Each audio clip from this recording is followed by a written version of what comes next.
She farted on him on purpose, then called him pathetic for having a problem with it. She sat on his open hand. She felt it was funny. He felt it ripple up his arm. And when he had the audacity to say he did not find that cool, she looked him dead in the eyes and told him he was pathetic. Not apologetic. Not embarrassed. Not even a little bit sorry. Just full, unrestrained mockery aimed directly at the person she is supposed to love and respect. And somehow he is the one sitting there wondering if he is the problem. That detail right there is doing a lot of heavy lifting. Because when someone spends a full day being told their feelings are wrong, being laughed at, being called names, being compared unfavorably to a hypothetical jury of their partner's friends, the natural result is self-doubt. That is what sustained contempt does to a person. It wears down the edges of your certainty until you cannot tell anymore whether you are responding reasonably or whether you truly are the irrational, fragile, humorless person you keep being told you are. He is sitting in that fog right now. He is not confused because the situation is complicated. He is confused because someone he loves has spent an entire day telling him his instincts are broken, and some part of him is starting to wonder if they are right. They are not right. But she made sure he would wonder. So this couple has been together for almost 2 years, and for most of that time things have been relatively fine. She is an openly gassy person, always has been, grew up in a household where that kind of humor was just normal everyday life, the kind of home where bodily functions were a punchline at the dinner table and nobody thought twice about it. And honestly, that part is totally fine. Different people have different comfort levels, different upbringings, different senses of humor. He has never had a problem with her farting freely. Not once. He says very clearly that it is a daily occurrence and he does not bat an eye at it. He is not some uptight person who cannot handle the existence of bodily functions, not someone who flinches or sighs or makes her feel embarrassed about something completely natural. He just has 2 very specific, very reasonable requests. Do not do it while they are eating. And do not do it on him on purpose. That is the whole list. 2 items. Neither of which is remotely unreasonable. Most people on the planet would consider those the baseline of basic physical respect between 2 partners. The thing that makes this particular morning so significant is the intent behind it. She did not accidentally pass gas and feel a little embarrassed, the way anyone might in a quiet room when their body surprises them. She saw him lying in bed, relaxed, his hand open and resting near her, and she made a decision. She sat down on his palm deliberately, positioned herself with intention, and let it rip directly onto him. Then she waited. She was already smiling before the reaction even came, already expecting the laugh track she had scripted in her head. And when it did not come, when instead he responded with a calm and direct statement that he found it disgusting and did not think it was funny, something shifted in her. Not toward embarrassment. Not toward remorse. Something harder. Instead of recognizing that she had crossed a line she had been told about before, a line that was not ambiguous or hidden, she doubled down completely. The laughter continued. The mockery started. And what could have been a minor gross moment that ended with a quick sorry and a mutual laugh about the awkwardness instead became something that clearly rattled him deeply enough to send him onto the internet asking strangers if his feelings were valid. That detail alone tells you everything about where his head was by the end of the day. Because here is what he actually said, and pay close attention to the wording he chose. He did not storm out of the house. He did not yell or slam a door or make a dramatic scene that gave her anything to point to later. He sat up, kept a straight face, and said the words. That is disgusting, I do not find that funny. That is it. That is the full extent of his reaction, measured and clear and completely proportionate. And in response to that, she laughed at him harder, dismissed him entirely, and when he continued to hold his ground without raising his voice, she began to verbally attack him. She told him he was too serious. She told him to get over it. She left for her plans without a single apology, walking out the door while he was still sitting with the discomfort of being mocked in his own bed. And the conversation that happened later over text and then again in person was, by his own description, awful. You know what is wild to me? She accused him of being pathetic. She accused him of shaming her. She accused him of setting a precedent that she cannot fart freely, which is insane because he has never once said anything about her general farting, not a grimace, not a comment, not a single complaint across almost 2 years of daily life together. He specifically, repeatedly, clearly objected to being farted on intentionally. Those are two completely different things, and she is conflating them on purpose to make him look like the unreasonable one, to reframe the whole situation so that she is the person being policed and he is the rigid, humorless gatekeeper of her comfort in her own relationship. The text conversation and the in-person conversation were essentially the same story playing out twice. She told him that his being offended gave her the ick. Let that sink in for a moment. He had a boundary crossed, he expressed how that made him feel, and her response was that his feelings were unattractive to her. That is not a disagreement about humor. That is not even a fight, really. That is someone using emotional withdrawal as a weapon to punish him for having feelings she did not want to deal with, feelings that were inconvenient to her narrative of herself as someone who is fun and free and should never be questioned. She escalated by saying if she told this story to her friends, they would all agree with her, which is a classic move designed to isolate someone from their own perspective by making them feel like the entire world sees them as ridiculous, like they are standing alone on an island of their own sensitivity while everyone else finds this all perfectly reasonable. She called him cringe. She called him a prude. She said people who do not find farts funny are uptight. Every single one of those statements is a label, a box she is trying to put him in so that his objection can be categorized and dismissed rather than actually addressed. And none of them touch the actual issue he raised, which was not the fart itself but the fact that she did something she knew he did not want done to him, then refused to acknowledge that, then mocked him for having a reaction. The fart is almost irrelevant at this point. What she did after is where the real damage is, because you can recover from a gross moment, but you cannot easily recover from watching someone you love look at your hurt and choose to laugh harder.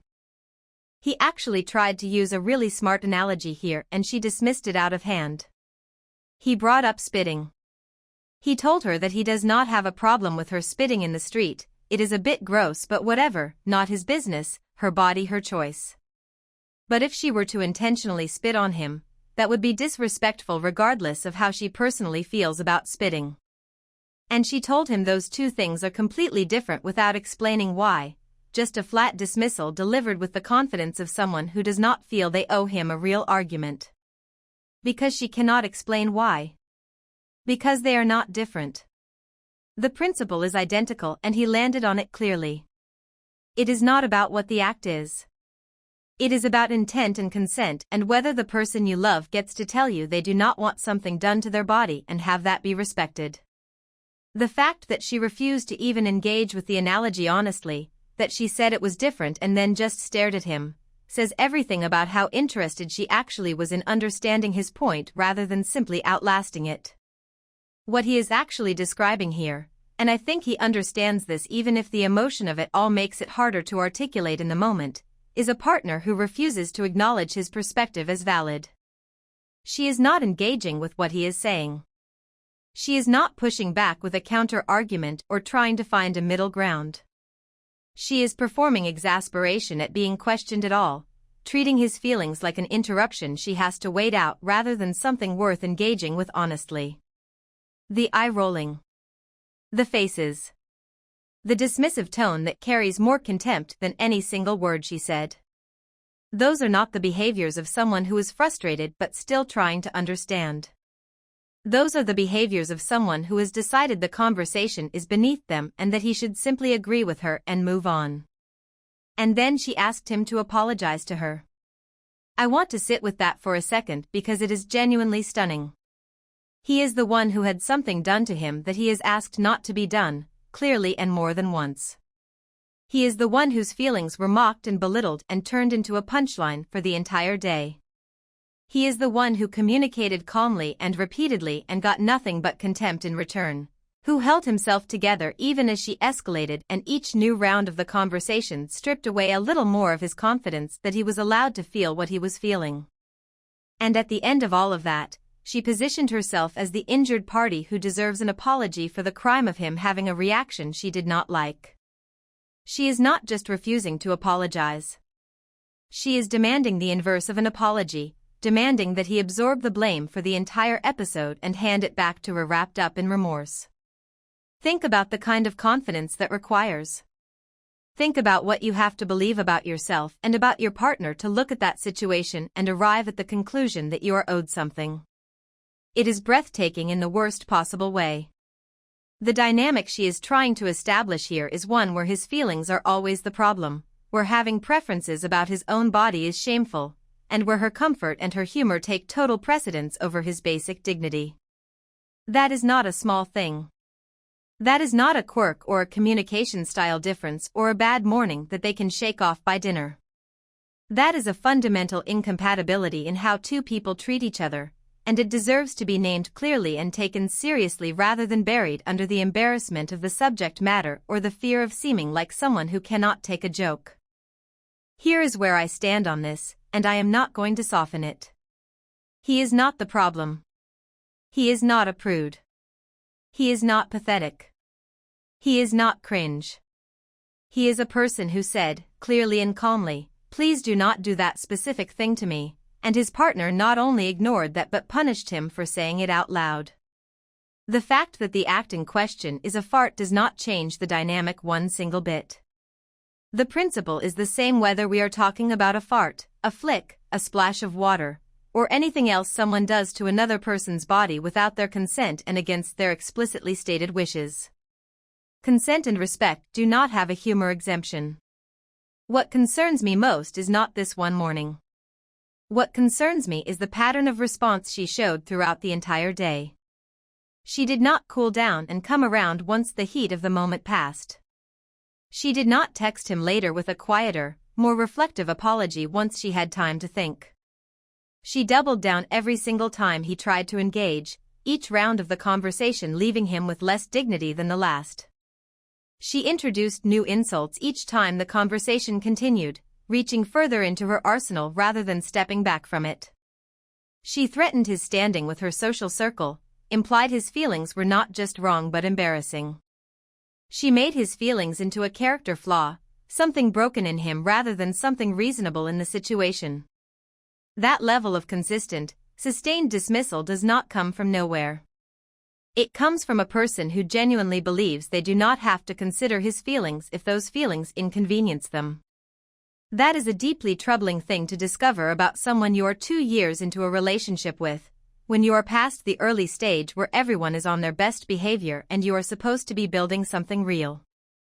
He needs to ask himself, very seriously and without the noise of her framing clouding his judgment, whether this is the first time she has responded to his feelings with contempt or whether this is a pattern he has been excusing because the other things were smaller and easier to let go. Because if this is how she handles being told something minor bothered him, how is she going to handle bigger things? How is she going to handle real disagreements where the stakes actually matter? How is she going to handle moments where he needs her to actually show up for him emotionally, to hold his perspective with care instead of impatience? The answer to those questions is already visible in how she handled today, and he deserves a partner who does better than this. He rages at games until 7 in the morning in her apartment and has the nerve to say she is wrong. 8:56 p.m. Claude Respondio, she has to be up at 5:30 in the morning for work, she has to be up at 5:30 in the morning for work. He is in her apartment, not working, gaming until 4 or even 7 in the morning, and screaming loud enough to wake her from a dead sleep. And when she politely asked him to keep it down, he told her she was wrong for asking. That sentence should not make any sense. And yet here we are. Let us set the scene properly because context matters a lot here. This is a long-distance relationship, which means they do not live together full-time. He is staying with her temporarily, for a few months, in her apartment, in her space, under her roof. She is the one maintaining this home. She is the one paying for this home presumably. She is the one who has to get up before the sun rises, make coffee in the dark, pull herself together, and go to work to fund the life they are both living inside those walls right now.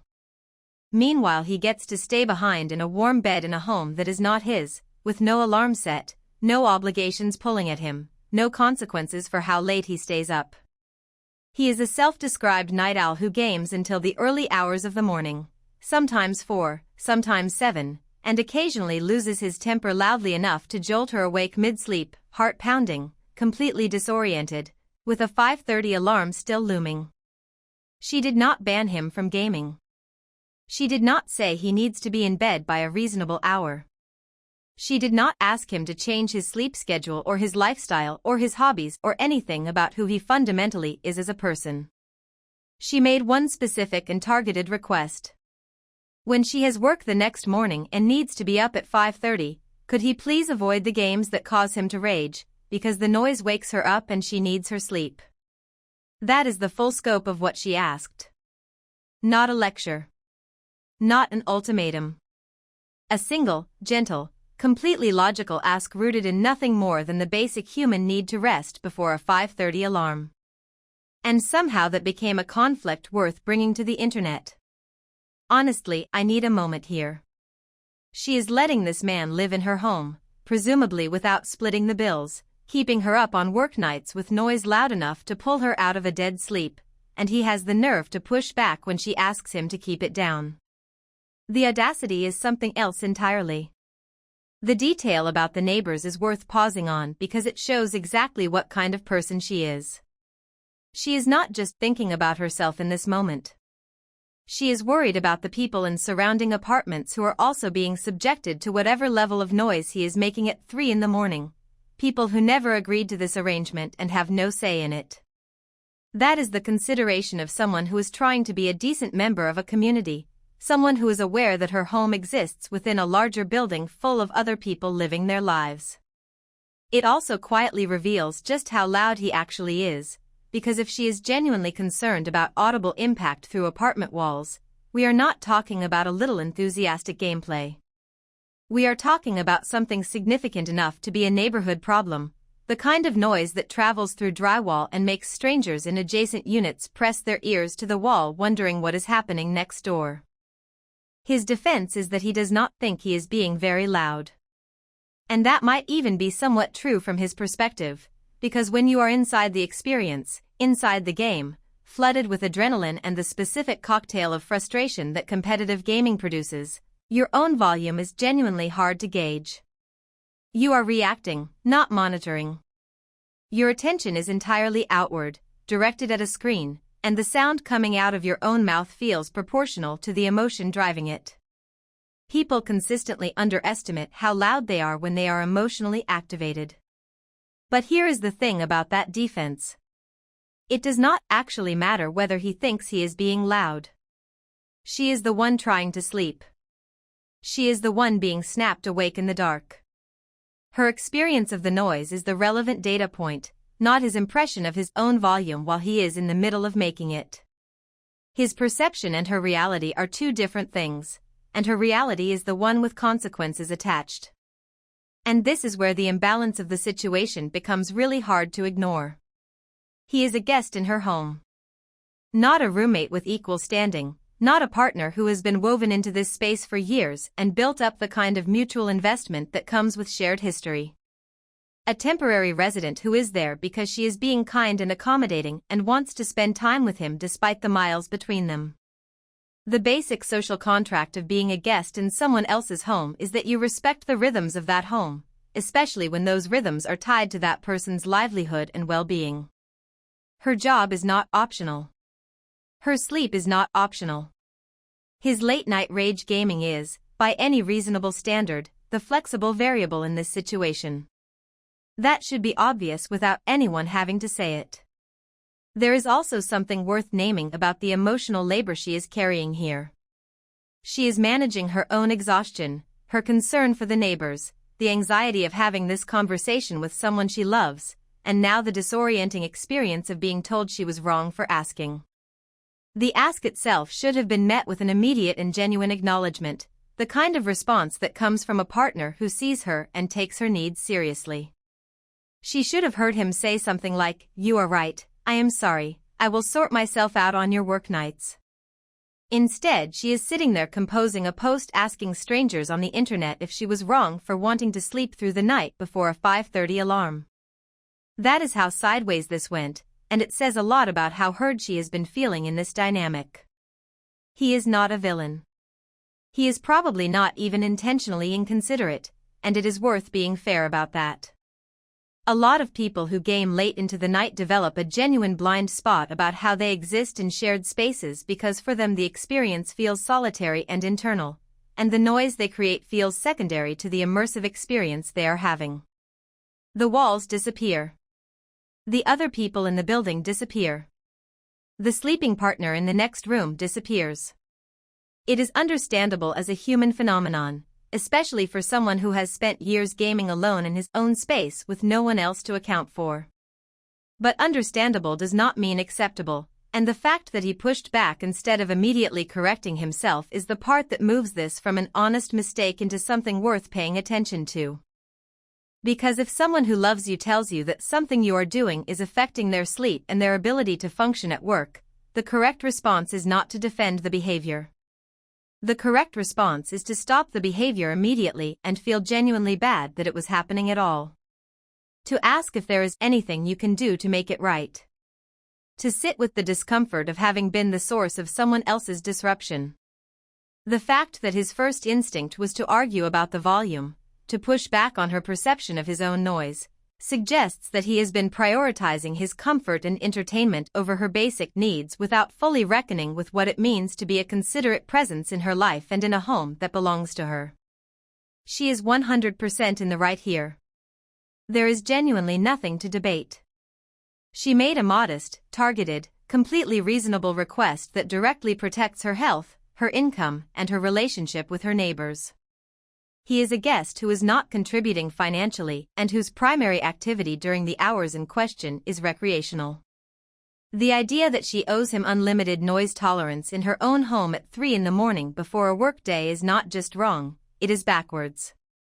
She does not need his permission to sleep in her own apartment. If he cares about her, and presumably he does, he will hear this feedback and act on it without needing to be convinced. The fact that she is already at the point of needing external validation for something this clear suggests that he has not been making her feel heard on this, and that is a problem that goes beyond gaming hours. She is in her own home and she is asking for the basic right to sleep before work. That should be the easiest yes he has ever given. If it is not, that tells her something important about how he sees her needs relative to his own, and she would be wise to think carefully about what that means for the longer term when the distance closes and they are sharing a space full-time. So drop a comment and tell me which one of these hit harder for you. And if you are not subscribed yet, now would be a great time to change that.